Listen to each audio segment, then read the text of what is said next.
Muy buenas, gente. Hoy os traigo al canal un coche que tenía montones de ganas de probar. Un Toyota Supra.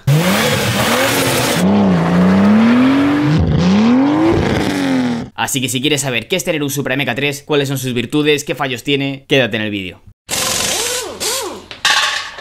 Primero, y antes de meternos al detalle con esta unidad, de enseñaros cómo funciona, cómo es por dentro, cómo es por fuera, os voy a hablar de la historia del MK3. Y es que el Supra MK3, a pesar de ser la versión 3 del Supra, en realidad podemos decir que es el primer Supra como tal. Básicamente, para la gente que no lo sepa, el Supra seguramente sea el modelo deportivo más reconocido dentro de la marca de Toyota. Y es que este coche, en origen, salió como una versión Super del Celica. Era el Celica, pero con un motor más potente y con una estética algo diferente, pero en sí eran los mismos chasis, todos los coches de tracción trasera, etc. Ahora bien, con este Supra de tercera generación, Celica y Supra se diferenciarán completamente. Y a partir de ahora, el Celica será el deportivo pequeñito de Toyota, con un motor generalmente de cilindrada 2000, transversal, y que se venderá en tracción delantera o en tracción integral, mientras que el Toyota Supra generalmente saldrá con motores 3000 de cilindrada y siempre con tracción trasera. El Supra MK3 se empezó a producir en el año 86, más o menos a la par que el MR2 de primera generación y que el Celica de cuarta generación. Los otros dos modelos deportivos que tenía Toyota en ese momento. Y el Supra, respecto al Celica y al MR2, se coronaba como el coche más potente y gran turismo, es decir, el coche más pesado y diseñado para ir por carretera. Y este Supra estuvo en producción durante 7 años, hasta el año 93, donde para su producción para dar paso al siguiente Supra, el MK4. Y dicho esto, vamos a pasar con una de las partes más interesantes de este coche, el motor. Y es que cuando abrimos el capó de este coche no encontramos el famoso 2JZ, que bueno, por si alguien no lo sabe, que raro me parece, el 2JZ ya no es seguramente el motor más famoso dentro de la gama de Toyota, sino en general el motor con más renombre dentro del mundo de la automoción. Un motor famoso por su fiabilidad y por las cifras de potencia que podía llegar a alcanzar, pero ese motor se presentó con el Supra de la siguiente generación, y en esta generación de Supra encontramos el motor 7M GE, y más concretamente en esta unidad tenemos el 7M GTE, la versión turboalimentada. Y es que os voy a ser sinceros, este motor me ha sorprendido mucho y creo que es un gran infravalorado dentro de la marca de Toyota.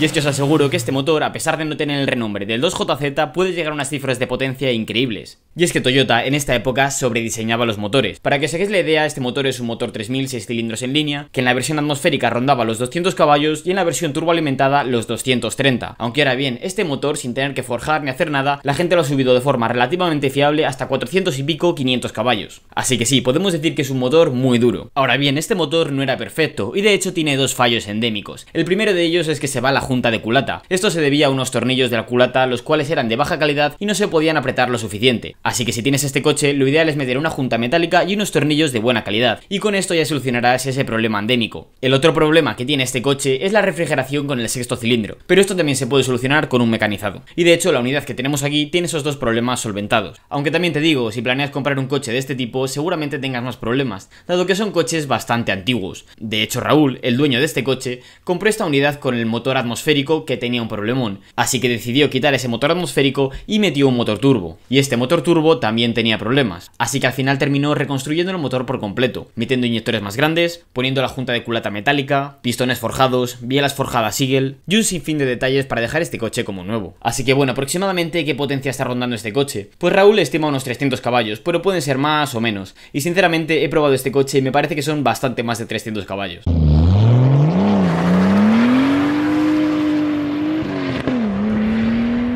Y ya comentado el tema del motor, vamos a pasar con el diseño de este coche. Y es que lo primero que hay que decir de este coche es que es un coche enorme. De hecho, si lo ves en persona te va a sorprender bastante. Y es que el hecho de que el Supra fuese tan grande no era algo arbitrario. Era un coche diseñado para venderse en el mercado de Estados Unidos. Y es por eso que sus dimensiones están rondando las que tenía el Camaro o el Mustang de la época. Y sobre el diseño, como veis, este coche grita ser un ochentero. Con esos diseños angulosos, los pilotos escamoteables y además con ese color negro, seguramente muchas personas cuando lo ven en su retrovisor piensan que es kit. Los detalles estéticos que más me gustan de este coche son el parachoques delantero con esa hendidura en la parte central, obviamente los escamoteables, también me encanta el capó que tiene con esa bombación en la parte superior, aunque de hecho os voy a poner la pega de que este capó tenía que tener alguna refrigeración porque se sobrecalienta bastante el vano motor. También se ve que es enorme con sus aletas delanteras realmente largas, también las puertas e incluso el parachoques trasero. Otro detalle bastante ochentero que también tiene este coche es el patrón que tienen las molduras de los laterales. Y sí, seguramente muchas personas os hayáis dado cuenta, pero este coche es un Targa, de forma que podemos poner y quitar el techo, aunque ya os digo que esto es bastante chungo, porque para quitarlo y ponerlo tendremos que utilizar esta llave de carraca que nos da la propia Toyota. Y una vez quitamos el techo, lo ponemos el maletero, de forma que el maletero lo sacrificaremos por completo, y además si queremos volver a quitar o poner el techo, tardaremos bastante en hacerlo. Así que bueno, para momentos puntuales puede ser interesante quitar el techo, pero casi siempre irás con el puesto. Además de que te va a dar muchísima rigidez estructural. Y por si os lo preguntabais, también existía la versión con techo rígido. Y ya he comentado el exterior del coche, vamos a entrar dentro. Y bueno, lo primero que os tengo que decir es que este coche tiene bastantes modificaciones. El volante, relojes, controladores del turbo, medidores de presión. Pero aparte de todos esos relojes que ha instalado el propietario, ya de por sí el cuadro de este coche es enorme, ocupando más de la mitad del salpicadero. Sobre el interior en general es bastante sobrio, con un diseño que no llama la atención por nada en concreto, aunque como punto positivo sí que se puede comentar que los asientos son súper cómodos, los cuales por cierto tenían bastantes regulaciones para la espalda, así que es un coche ideal para viajar. Y ya os digo, en la parte delantera se siente un coche espacioso, pero en la parte trasera por lo visto no lo es tanto, hasta tal punto de que el dueño ha convertido este coche de 4 plazas a 2 plazas, de forma que no tiene los asientos puestos. Pero este coche originalmente era un 2+2. Y sobre el maletero, ¿qué os tengo que decir? Es un coche liftback, así que se abre el portón de esta forma que estáis viendo, y el maletero, a pesar de ser relativamente ancho y largo, tiene bastante poca profundidad. Y además, si a eso le sumamos la rueda de repuesto que sobresale, o si tenemos que meter el techo para llevarlo en modo descapotado, este coche no es tan práctico. Y ya comentado todo esto, vamos a la mejor parte, a la prueba de conducción.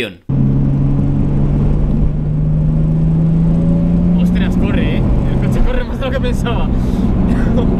Yo pensaba que no iba a correr, no sé por qué. Y no le he subido de vuelta, estaba a 3000 y poco. De dirección muy suave, o sea, sí, pero es suave, pero a la vez transmite, no es una dirección que no notes. Sí, sí. Y no hace falta apurarle mucho, con 3000 ya... Es donde empieza el turbo realmente a empujar bien. La suspensión es, como quería yo, blandita. Dios mío. Tira muchísimo más de lo que pensaba,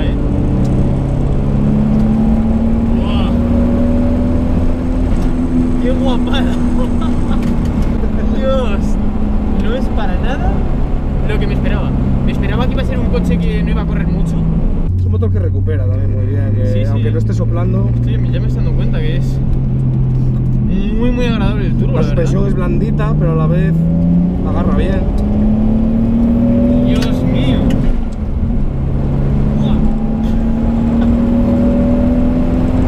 Me ha sorprendido un montón, pero muchísimo. Es un muy buen motor, aunque está muy infravalorado, es un motor que anda muy bien. Yo me sorprendía, claro, porque he probado coches muy rápidos, más rápidos teóricamente, pero la sensación que te da esto es increíble. No tiene nada que ver con lo que yo pensaba. Yo pensaba que iba a ser un coche que se iba a sentir mucho más pesado, mucho más penco, pero para nada, Y